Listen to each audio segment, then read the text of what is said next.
اے اللہ فاسق کی وضاحت کرتے جائیں۔ فاسق یہاں بڑا برا لفظ سمجھا جاتا ہے اور ہے بھی، لیکن لوگ اس ذہن کے ساتھ چل رہے ہیں کہ فاسق بہت بری صفت ہے اور بہت برا شخص ہے جو فاسق ہو، لیکن ہم فاسق نہیں ہیں۔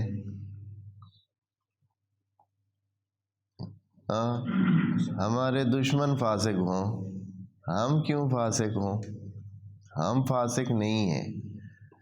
یہ جو اتنی بات ہے، کوئی بندہ اس بات کو اپنی طرف نہیں لیتا ہے، وہ سمجھتا ہے کہ فاسق بری چیز ہے۔ اللہ نے بھی تمام فساق کے بارے میں کہا ہے کہ اللہ کی ہدایت سے محروم رہیں گے، لیکن ہم فاسق نہیں ہیں۔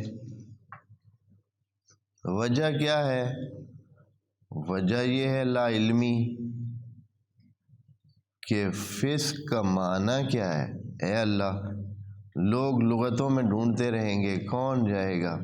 قرآن ایسی عجیب کتاب ہے، اس نے ہر لفظ کا معنی دوسری آیات میں دوسری جگہ خود ہی بیان کر دیا ہے۔ بڑی عجیب کتاب ہے، یعنی الفاظ کے ضمن میں ایسے انداز اپنائے گا کہ ایک لفظ کا معنی جو ادھر بیان ہوا ہے اور سمجھ ممکن ہے پوری طرح نہیں آیا ہے، دوسری آیات میں اس کا معنی بہت ہی عرفی لیول پر اور عقل مندانہ لیول پر سمجھ آ جاتا ہے۔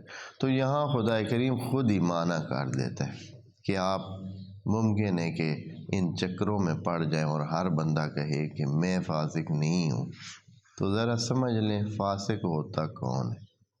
الذین، آیت نمبر 27 سے فاسق، اور پھر اس کے بعد جہاں جہاں فاسق آئے نا یا فاسقہ کا لفظ استعمال ہو، مادہ فسق استعمال ہو، تو سمجھ لیں کہ یہ بندے فسق کے دائرے میں آتے ہیں۔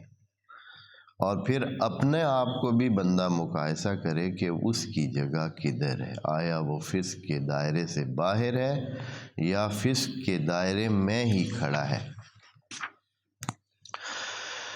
اللہ کا فرمانا ہے نمبر 1، فسق کی علامت، فاسق کی علامت، الذین ینقضون عہد اللہ من بعد میثاقہ،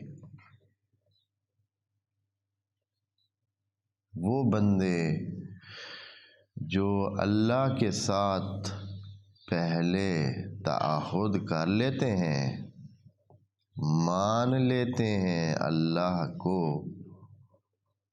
کہ تو ہی ہمارا رب ہے، تو ہی ہمارا مالک ہے، تو ہی ہمارا خالق ہے، تیری ہی ہم نے ماننی ہے، تیری ہی بندگی کرنی ہے، تیرے سوا ہم نے کسی کی نہیں ماننی۔ یہ ہے تعہد۔ جب انسان اللہ کو اپنا رب مان لیتا ہے، توحید کا قائل ہو جاتا ہے، تو یہ تعہد وہ کر لیتا ہے کہ اے اللہ، تیری ماننی ہے، تیری سننی ہے، تیری بندگی کرنی ہے۔ ہم بالکل جیسے غلام محض ہوتا ہے، بندہ محض ہوتا ہے، رق ہوتا ہے، رق عربی میں رق کہتے ہیں، جو خالص جو عبد ہوتا ہے اس کو کہتے ہیں رق، خالص قسم کے رق ہیں تیرے سوا ہم کسی کو کچھ بھی نہیں جانتے، اگر کسی کو جانتے ہیں تو تیری وجہ سے جانتے، نہیں تو ہم تیرے سوا کسی کو لا الہ الا اللہ صبح شام شہادت دیتے ہیں، واشہد ان لا الہ الا اللہ۔ ہو گیا، یہ ہو گیا تعہد ہمارا، جو ہم سارے مسلمان دے چکے ہیں اللہ کو، مومن سارے یہ تعہد دے چکے ہیں اب کیا کرتا ہے جی؟ الذین ینقضون، جو توڑتے ہیں عہد اللہ، اللہ سے کیے ہوئے عہد کو، پیمان کو، اس بات کو، کب؟ من بعد میثاق ہی، یہ تعہد کرنے کے بعد۔ ایک تو ہوتا ہے نا سرے سے مسلمان ہی نہیں ہوا ہے، سرے سے خدا کو مانا ہی نہیں ہے، دہریہ ہے، ہاں مانتا ہی نہیں ہے، اس کی بات تو ہے علیحدہ، وہ ایک اور پٹی میں جائے گا، وہ کفار کی پٹی میں جائے گا وہ، ہاں۔ لیکن یہ ان کی بات ہو رہی ہے جو مان چکے ہیں، من بعد میثاق ہی، میثاق کر چکے ہیں، اللہ کے ساتھ دستخط کر چکے ہیں۔ اللہ کی طرف سے تو پہلے ہی دستخط شدہ فارم سب کے لیے تقسیم کیا گیا ہے کہ جنہوں نے ماننا ہے مان لیں۔ اب انسانوں نے لا الہ الا اللہ کہہ کر، اشہد ان لا الہ الا اللہ کہہ کر ادھر سے بھی مہر لگا دی ہے کہ ہم اس میثاق کو دستخط کرتے ہیں اور مانتے ہیں، عہد اے اللہ تیرے ساتھ ہمارا۔ اس زمانے میں، اس سے پہلے جب حضرت عیسیٰ کا زمانہ تھا تو اس وقت جو حضرت عیسیٰ کو مان رہے تھے انہوں نے میثاق کیا تھا اللہ کے ساتھ، اور اس سے پہلے وہ جو حضرت موسیٰ کو مانتے تھے انہوں نے میثاق کیا تھا۔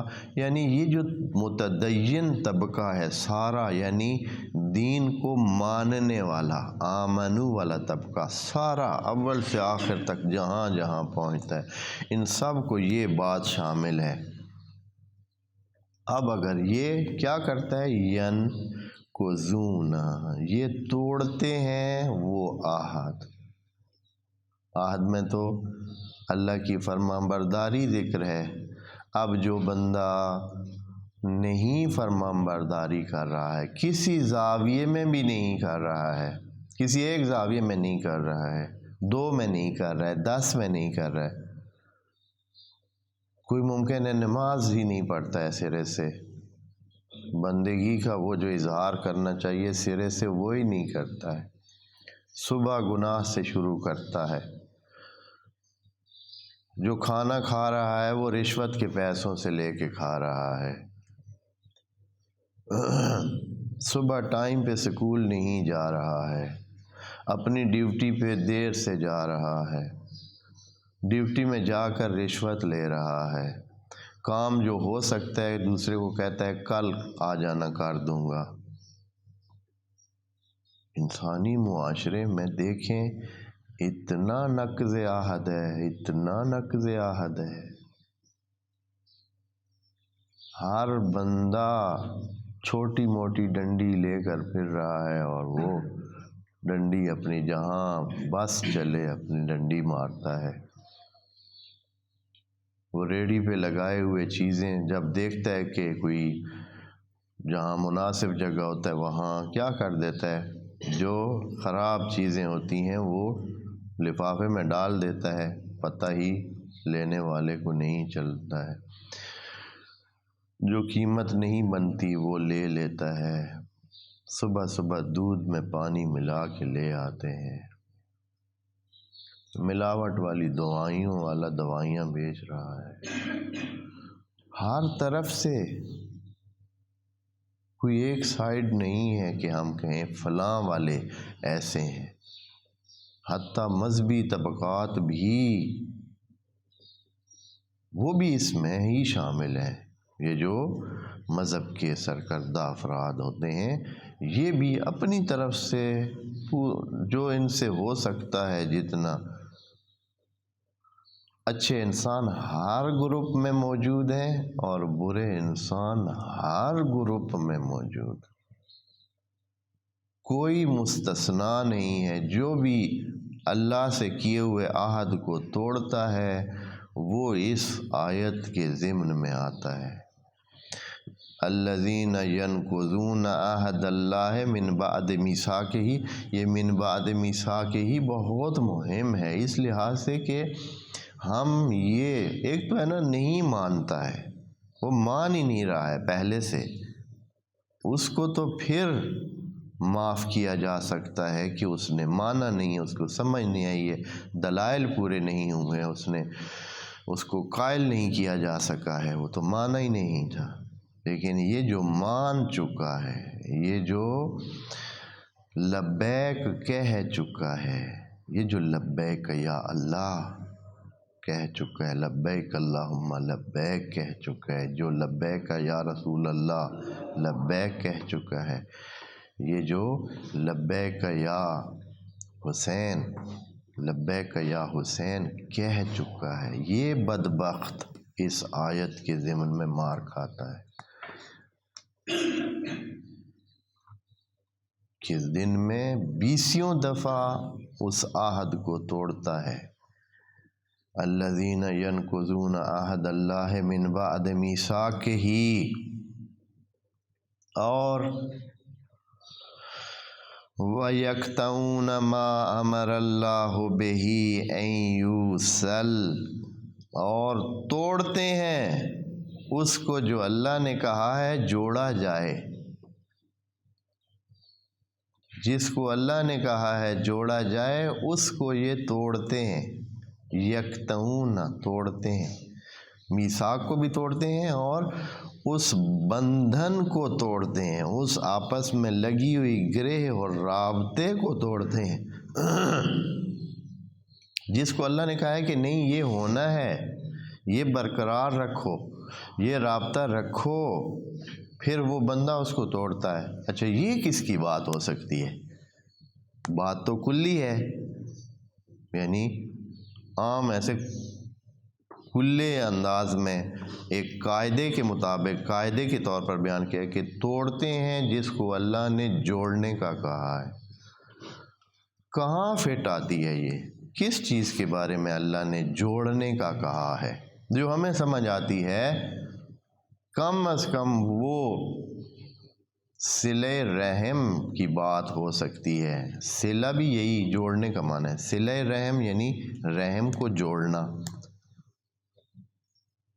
اللہ نے حکم دیا ہے کہیں کہ صلہ اپنے جو رشتہ دار ہیں ان کے ساتھ جوڑ کے رکھو، ہاں بنا کے رکھو رشتہ داروں کے ساتھ، ذی القربہ کی بات ہوئی ہے قرآن میں، ہاں، لیکن ہمیں اس سے زیادہ اللہ نے سمجھایا ہے کہ یہ جوڑ کے رکھنا ہے رشتہ داروں کے ساتھ۔ جو انسان کے خونی رشتہ دار ہیں ان کے ساتھ بنا کے رکھنے کا حکم خدا کی طرف سے بڑی سختی کے ساتھ کہا ہوا ہے، اور یہ فسق کی علامت قرار دی ہے اگر کوئی اس کو توڑتا ہے۔ کیسے بھائی؟ وجہ یہ ہے کہ اللہ کہتا ہے کہ یہ تمہارے رشتہ دار تو میں نے بنائے ہیں۔ رشتہ دار جو بھی انسان کے ہوتے ہیں وہ انسان کے بنائے ہوئے نہیں ہوتے ہیں، انسان کے سلیکٹ شدہ نہیں ہیں۔ کسی انسان نے اپنے باپ کو انتخاب کر کے اپنا باپ نہیں بنایا کہ وہ کل توڑ دے، بھائی ٹھیک ہے جی چلو مجھے اب تمہاری ضرورت نہیں ہے۔ اس نے اپنی ماں سلیکٹ نہیں کی ہے، اس نے اپنے مامے کو سلیکٹ نہیں کیا ہے، اپنے چاچے کو سلیکٹ نہیں کیا ہے، اپنے بھائی کو سلیکٹ نہیں کیا ہے، بہن کو سلیکٹ نہیں کیا ہے اس نے کہ میری بہن کون ہو اور کون نہ ہو، کہ کل کہے کہ بس ٹھیک ہے تم ہم آپ لوگوں کے مرجی میں نہیں آئیں گے۔ بھائی تم کون ہوتے ہو؟ یہ تو اوپر سے پہلے سے سیٹ ہوا نظام ہے، یہ تو اللہ نے سیٹ کر کے بھیجا ہے۔ یہ جو ہمارا رشتہ داری کا نظام ہے اس میں ساتھ ہی جب اللہ کسی کے لیے کسی بندے کو بھائی بنا کر بھیجتا ہے کہ بھائی اس کے بھائی، حتیٰ انسان تو اپنے سے بعد والے آنے والے بھائی کو بھی نہیں سلیکٹ کر سکتا ہے کہ بھائی اچھا اب جو میرا بھائی پہلے والا ہو گیا وہ تو ہو گیا ہے میرے بغیر، مجھے پتہ نہیں چلا ہے، اب جو میرا بھائی یا بہن ہونی ہے میں اس کو چن کے بناؤں گا۔ کون کر سکتا ہے اس کو؟ بس کوئی رشتہ، یہ جو رشتے ہیں یہ ہمارے سلیکٹ شدہ ہیں ہی نہیں، اللہ نے ہمارے آس پاس میں یہ رشتے فٹ کیے ہوئے ہیں، اور اللہ کے کیے ہوئے اس کام کو جو انسان توڑتا ہے تو اللہ کو کتنا اس بارے میں سخت گناہ لگتا ہے انسان کا، یہ کام بہت سخت لگتا ہے کہ تو کون ہے کہ بھائی کہہ رہا ہے کہ آپ کی اور ہماری رشتہ داری ختم، ہم آپ کے مرجی میں نہیں آئیں گے، آپ ہمارے جنازوں میں نہ آنا۔ پتہ نہیں کیا کیا سخت باتیں انسان کرتے ہیں، بھائیوں کے ساتھ، بہنوں کے ساتھ، چاچوؤں کے ساتھ، ماموؤں کے ساتھ، خالاؤں کے ساتھ، پھپھوؤں کے ساتھ، یہ سارے رشتے اس کی طرف سے سیٹ ہوئے ہیں، اور یہ اس کا سیٹ کرنا دلیل ہے اس بات کی کہ ساتھ ہی اس نے حکم دیا ہے کہ میں اس کو تیرا ماما بنا رہا ہوں، میں اس کو تیرا چچا بنا رہا ہوں، میں اس کو تیرا بھائی بنا رہا ہوں، یہ میری طرف سے تمہاری بہن رہے گی۔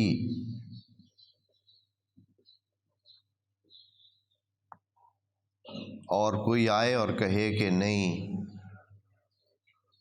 ہماری آپ کی ختم، یہ بندے فاسق ہیں۔ قرآن کے مطابق پہلے نمبر پر وہ جو اللہ کے ساتھ عہد کر کے توڑتے ہیں، اللہ کے ساتھ میثاق کر کے توڑتے ہیں، وہ فاسق ہیں، اللہ کی نظر میں وہ فاسق ہیں۔ قرآن ان کو فائدہ نہیں دیتا ہے، اور عملاً نہیں بھی دے رہا ہے۔ قرآن ان کو نیڑے نہیں ہونے دیتا ہے۔ قرآن کو دیکھتے ہیں تو ان کو بخار آ جاتا ہے۔ کسی جگہ قرآن پڑھنا پڑ جائے، کسی محفل میں جائیں اور پھر دیکھیں کہ سپارے تقسیم ہو رہے ہیں، ان کے چہرے کا رنگ دیکھیے گا، فوراً جو ہے وہ کیا ہو جائیں گے، او یار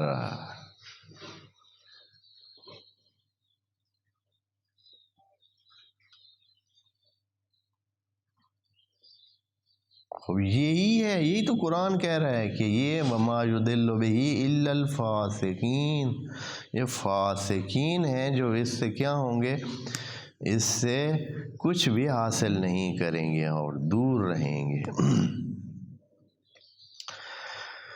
الذین ینقضون عہد اللہ، پہلے نمبر پر۔ اب اس میں دیکھیں تو یقین کریں ہم سب خسارے میں جاتے ہیں، بہت سارے ہم میں سے خسارہ ہی خسارہ ہے۔ الذین ینقضون عہد اللہ من بعد میثاقہ ویقطعون ما امر اللہ بہ ان یوصل، اور یہ کاٹ کے رکھ دیتے ہیں، کاٹ کے رکھتے ہیں کس کو، ما امر اللہ بہ ان یوصل، اور جو اللہ نے حکم دیا ہے کہ اس کو وصل کیا جائے، جوڑا جائے۔ خوب پہلے اللہ سے رابطے کا مسئلہ دیکھا کہ انسان کا اللہ کے ساتھ کیا رابطہ ہے، اگر اللہ کے ساتھ کوئی رابطے کو توڑتا ہے تو وہ بھی فاسق۔ جو اللہ کے بنائے ہوئے دوسرے نمبر پر آنے والے کیا ہیں، انسان کے رشتہ دار ہیں، اگر ان انسانوں کے رشتہ داروں کے ساتھ کیا ہوا اللہ کے سامنے معاہدہ وہ توڑتا ہے، یہ بھی ایک معاہدہ ہے نا، جب اللہ نے کسی کو کسی کا باپ بنایا ہے تو پھر اس کو باپ مان کے رکھے، ماں بنایا ہے تو ماں مان کے رکھے۔ تیسرے نمبر پر باقی مخلوق، آگے فرماتے ہیں وَيُفْسِدُونَ فِي الْأَرْضِ، ارض میں زمین پر فساد پھیلاتے ہیں۔ اس کا معنی پہلے بھی عرض کیا جا چکا ہے لیکن دوبارہ اس کو ذکر کر دیتے ہیں۔ فساد فی الارض کی بات کر دی ہے، فساد مثلا فی البیت نہیں کہا، فی المحل نہیں کہا، فی البلد نہیں کہا، فی الارض، یعنی ایک انسان کا کیا ہوا غلط کام یہ وائرل ہو جاتا ہے، سارے اس طرح کرنے لگ جاتے ہیں۔ اگر ایک ادارے میں 100 بندہ کام کرتا ہے، ایک بندہ صرف رشوت لینا شروع کرتا ہے، ایک بندہ، پھر کیا ہوتا ہے؟ سب ہی آہستہ آہستہ، پھر دوسرے کو عادت پڑتی، پھر تیسرے کو، پھر چوتھے، کچھ ہی ٹائم میں سارے لے رہے تھے۔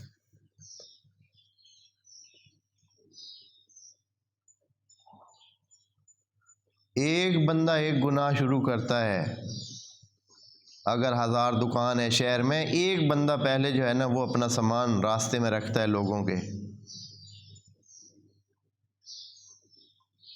جب دیکھتا ہے کہ 5-7 گاہک اس کی دکان پہ زیادہ گزرتے ہوئے اس کے سامان کو دیکھتے ہیں، اور ساتھ والے کا جو اندر سامان اپنے حد میں پڑا ہے اس کو نہیں دیکھتے، بس پھر اگلے دن وہ کیا کرتا ہے؟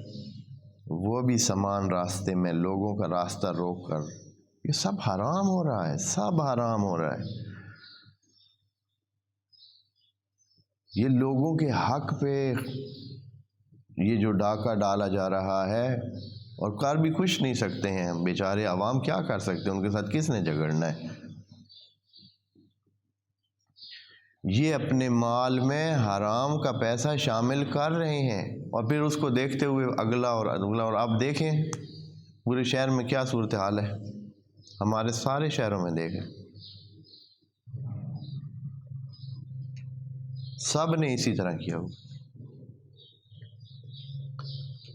کام چوری، مثال کے فساد فی الارض کی مثالیں عرض کر رہا ہوں کہ کس طرح یہ پھیلتا ہے، یہ فساد پھیلتا ہے، ایسے نہیں ہے کہ بھائی نہ کریں۔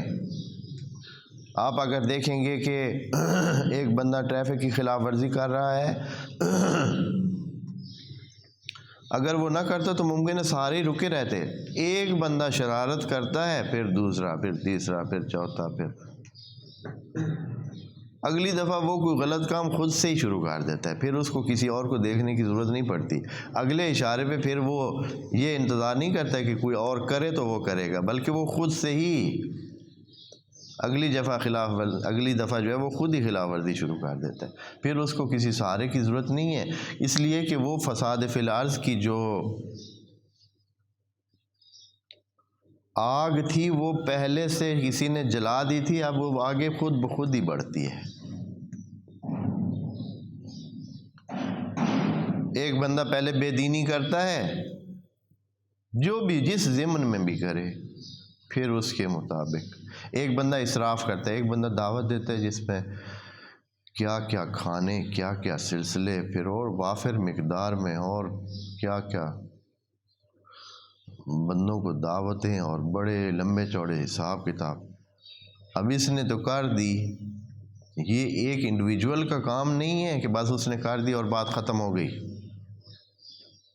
نہیں، اس نے وہ آگ لگائی ہے جس کو فساد فی الارض کہا جا رہا ہے قرآن میں۔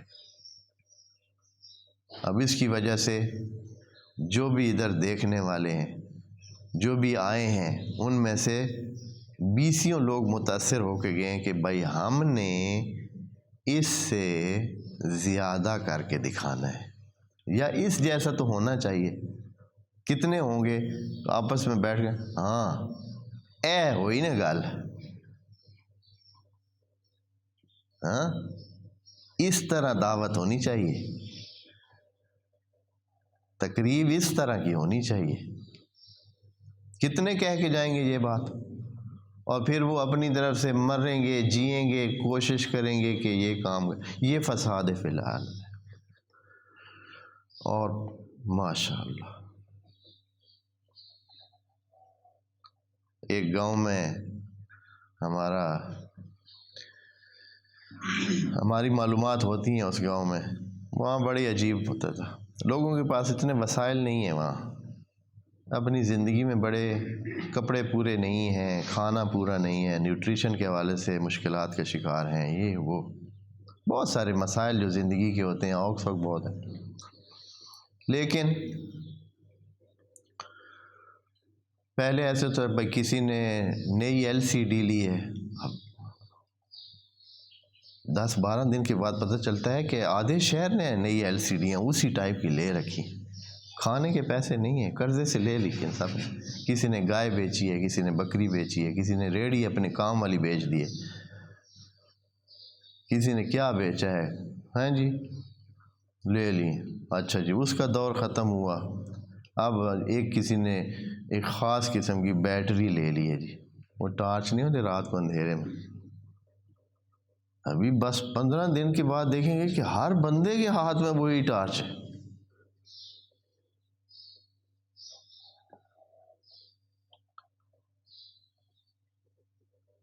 اسی طرح ایک ایک چیز کسی نے جی شروع کیا ہے کہ پتہ نہیں بھائی وہ سیٹلائٹ ڈش لگوانی. ٹھیک ہے جی، اب کچھ ہی ٹائم میں دیکھیں گے کہ وہی بندے جن کے پاس گھر میں بچوں کے کپڑے پورے نہیں ہیں، کھانا پورا نہیں ہے، وہی جو ہے کیا ہے ان کے چھتوں پہ جو ہے وہ لگے ہوئے ہیں ڈش ریسیور لگے ہوئے ہیں. اور بھی لے لیں کتنی چیزیں. ایک بندہ فساد کا آغاز کرتا ہے، فساد فی الارض ہو جاتا ہے. یہ تیسرے لوگ ہیں. کون سے؟ جن کو قرآن نے فاسق کہا ہے کہ زمین پہ فساد پھیلاتے ہیں. ان کی خرابی کی وجہ سے صرف خرابی ان کی اپنے تک محدود نہیں رہتی ہے، وہ خرابی اس انداز میں کرتے ہیں کہ باقی لوگ ان کے اس خراب کام سے متاثر ہو کر وہ بھی خود اسی خراب کام میں پڑ جاتے ہیں. گاڑیوں میں ایک بندہ کرایہ زیادہ لینا شروع کرتا ہے، پھر کیا ہوتا ہے؟ پھر سب جو ہے نا وہ لینا شروع کر دیتے. کیا کیا کام ہو رہے ہیں، یعنی شروع ایک سے ہوتا ہے، پھر سب جو ہے نا وہ کام. ایک بندہ نقلی دواؤں کا کام کرتا ہے، پھر کتنے. ایک بندہ نقلی چیزیں بچوں کے لیے بناتا ہے، گندے گھی میں چیزیں بناتا ہے، گندی خوراکیں بچوں کے لیے بناتا ہے، یہ جو سستے پاپڑ ہوتے ہیں بہت کم قیمت والے. حیرت ہوتی ہے کہ ان کی پیکنگ کے بعد ان پہ یہاں پہنچنے کے بعد بھی وہ جب اتنے کم پیسے میں بک رہی ہے تو وہ چیز کیا ہوگی.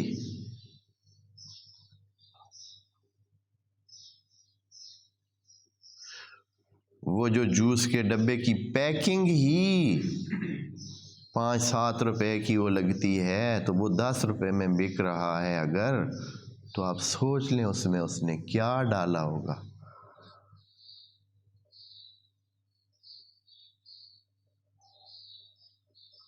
ہاں تو کر رہے ہیں، ایک نے شروع کیا ہے، بڑا نفع کا کاروبار ہے. پھر دیکھیں ابھی ہمارے بھری ہوئی ہیں دکانیں اس قسم کے مال سے جو سب سٹینڈرڈ ہے، غیر معیاری ہے، نقلی ہے، نقصان دہ ہے. تو کسی ایک نے شروع کیا ہے، پورے اس میں چل رہا ہے. خوب بات کس کی کر رہا ہے قرآن؟ فاسقین کی. بس فاسقین میں 3 طبقے ہو: اللہ سے ہاتھ توڑنے والے، اللہ کے بنائے ہوئے رشتوں کو توڑنے والے، اللہ کی زمین پر فساد پھیلانے والے. نہیں ہے ذکر یہاں نماز نہ پڑھنے والے، نہیں ہے ذکر یہاں روزہ نہ رکھنے والے، نہیں ہے ذکر یہاں صدقہ نہ دینے والے، زکوٰۃ نہ دینے والوں کا ذکر نہیں ہے. وہ بھی ضمن میں آ جاتے ہیں. زکوٰۃ نہ دینا بھی نافرمانی ہے. ایک نے نہ دی، پھر دیکھیں کہ سب نے نہ دی. ایک بندہ جب روزہ نہیں رکھتا ہے تو اس کی وجہ سے اگلے دن کسی اور کا دل بھی کر جاتا ہے کہ وہ بھی نہ رکھے. اور اسی طرح باقی چیزیں یہ کلی اس میں آ جاتی ہیں۔ جو کل معاہدہ ہے اللہ کے ساتھ بندگی کا، تو بندگی میں اللہ کے دیے ہوئے حکم بھی شامل ہیں۔ اگر کوئی ان حکموں کی نافرمانی کرتا ہے تو وہ بندہ بھی اس قرآن کے مطابق فاسق ہے، کوئی استثناء نہیں ہے۔ یہاں اللہ نے الا لگا کر کچھ بھی نہیں کہا کہ مگر فلاں فلاں فلاں، نہ، یہ 100% والی باتیں ہیں۔ چاہے وہ دعوے دار کچھ بھی ہو